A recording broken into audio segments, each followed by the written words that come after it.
Alright, you know what BM Eddie about Sports Link Ghana so ebusia enche na otuado and the squad list na eba betutwa na Ghana fo nyina ehu wona e make it to the squad na World Cup qualifiers na omoba na omabebo Eddie amaye say ohwa players ahodo nyina obia our form Kudus Antione obo no eso ani Andre Morgan Dede Ayew the performance na top notch Antione Dede Semenyo the performance na was structure say blasters players no Yenyina yenim say Inaki Williams mu nyina no on performance no e was show.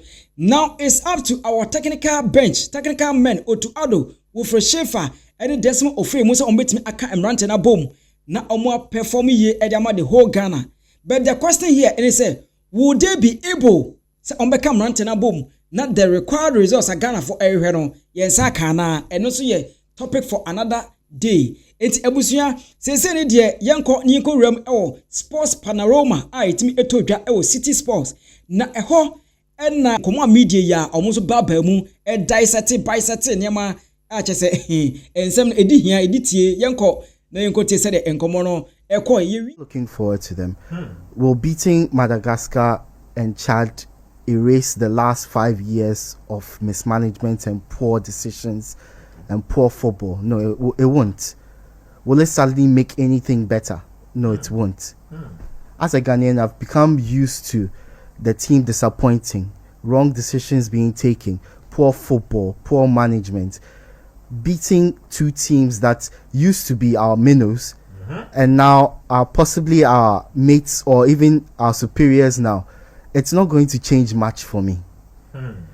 So I am not excited as a Ghanaian football fan. As a football journalist, I am disappointed because we have some of the best players on the continent, and we are wasting their best years by giving them management that's not good enough. We are wasting the best years of Kudus. We've already wasted the best years of Thomas Partey. Thomas Partey should have been an AFCON winning player. We are wasting the best years of Dede Ayew. We wasted the best years of Jordan Ayew. We are looking at wasting the best years of Antione Semenyo and Inaki Williams because we can't get our act together and get proper management who can guide them. They have the simple task of getting players who are coached by better coaches elsewhere for weeks on end. Just bring them in for a couple of years, find a system that works for them with other great players and allow them to succeed.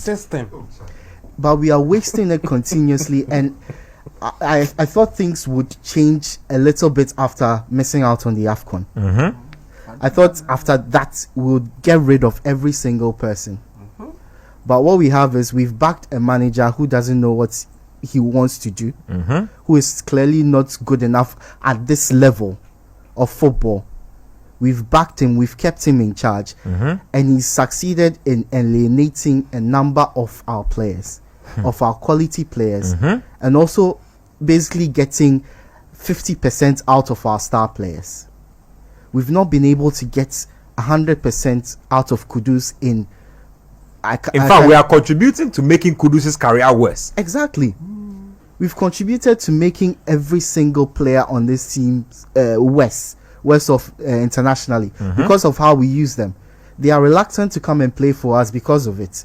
Because no matter how many good weeks they have with their clubs, once they come to Ghana, once they play for in the international games, they are not good enough. They are traitors. They are not passionate about the country, no matter how good they've been. That's how we see them, because we've put them under the charge of a GFA that is very short-sighted, and a manager that, I want to repeat, is not good enough. At this level. For this which level had he coached that before? For this level of play. Under 20. No, those things don't count. For this level of play. I mean, so these two games don't get me excited. We might win both. We might not. People will, if we do win these games, people will suddenly change their minds about the Black Stars. Give Otuado a chance. Give this GFA a chance. They've started already. They've started. Look, and when we beat Mali and we beat Central, we did it. We did the same. And I told you it was in toes. We robbed Central African Republic in Kumasi. We robbed them. You are calm. So these two games are not going to change anything. And I want to touch on the goalkeeping and players generally. Yeah. We've wasted every single opportunity to find quality replacement for our goalkeepers. We've decided to do ring around the roses around the same goalkeepers, inadequate goalkeepers who are injury prone, musical chairs, goalkeepers who are injury prone, goalkeepers who barely get games at their clubs, goalkeepers who are not good enough. We've done this musical chairs around these goalkeepers, and now we are struggling for options. There were moments where keepers were good enough in the league, even in the Ghana Premier League, even though I admit the quality in the Ghana Premier League is not up to the standard of the rest of the continent. That department, we've had some really good goalkeepers. True. We've been reluctant to put them in the team. We keep going around the same goalkeeper, Wallacott, Richard Ofori, Atizigi, the same goalkeepers. You know, sometimes you put in a goalkeeper, see how they fit in with the team in training, and then see whether they can offer something going forward. But we haven't done that, so we've not found replacements. And you could say the same for every single part of the team. There are players who were good enough, but we've decided to stick with players because we have interest in those players, or because we are reluctant to get away from those players because we've used them for quite a while. And it's affected us in terms of the options that we do have.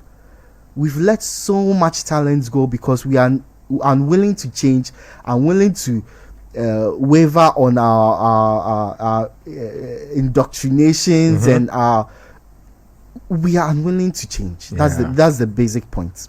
And talking about, now let's move to Andre Ayew. Yeah. Look, I was one who was convinced that Andre Ayew was no longer a starter for the Black Stars. There was no way Andre Ayew should be coming onto the pitch with his teammates. I always felt that he had something to offer as a substitute. Yeah. And not only as a substitute centre forward.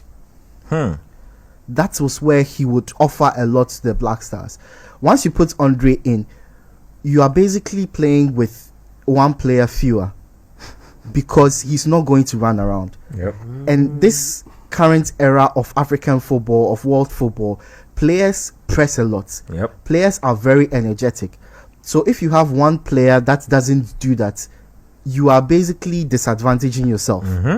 And if that player plays on the wing, plays behind the striker, plays in midfield, you are in serious trouble. True. A lot of clubs have seen that, have realized that, and that is why they are struggling. A few clubs, Coach Nimli knows what I'm talking about. If you don't have the energy to compete in those positions, you are basically... You are playing with the red card, literally. Exactly. As a centre forward, you have the luxury of course, you still need to work hard, but you have the luxury of staying in specific locations and waiting for your chance. As a poacher, he's a very good header of the ball, so there are options for him. But even then, you can't afford to start him from the front. So when people were calling for him to be taken out of the team, I understood the reservations because he was fading in the positions that he was being played in. And even when the few times he was played as a centre forward, he was starting those games, and he was fading very quickly into the game, and eventually we were left with 10 men on the pitch. So he has picked up in form. He's starting to play games. He's played 17 games in the league so far this season. He has 4 goals. He has 4 goals, 1 assist. But the more important thing is that of those 17 games, 10 of those games have seen him play more than 60 minutes. So you can see that he's starting to get a little more game time. But if you analyze those figures a lot more, you can see that in the first 6 games that he played, five of them were 70 plus minutes. However, in the last 6 games that he's played, only 2 of them have been over 70 minutes. So you need to know how to manage Andre Ayew. And I must say that period where he's been played less and less has coincided with his best form of the season. That's when he started playing a lot better. So you need to know when to use Andre Ayew. And I think he himself needs to understand that if you're coming to the team, you are not going to start. the most you are going to play is 15 minutes, 20 minutes, 10 minutes. And so you might as well give those minutes to somebody else. Yeah. Would you say that? I would say that. absolutely. Or you think we should have- keep him on the bench for those moments? Look, if we have better players on the bench who can make more of a difference than Andre Ayew, yes, absolutely bring him in. If he comes in as a last resort, because we need certain qualities of his, like his ability in the air, like the way he's able to push goals in very tight situations. So those can be advantages or pros for him to be in the squad and come off the bench. But I feel we have better options up front that we are not utilizing well, because We are having to accommodate him. Round two, we don't have a good coaching unit at the moment, and it's affecting our team, and it's making me less excited as a Ghanaian football fan. And now it's making me less excited to watch Ghana matches, even as a sports journalist. They've broken you because you've always been very, very I've been optimistic. very positive, You're very optimistic positive about the national team. Yeah, everyone knows that. Charlie, that'd be serious. But I was hoping Otuado would be cleared by now. He shouldn't be in charge of these. I thought he could do- realistically. He I shouldn't thought be in charge he of could do these something. World Cup matches. I thought this coach Who's could. this coach? I put my trust my trust in this coach.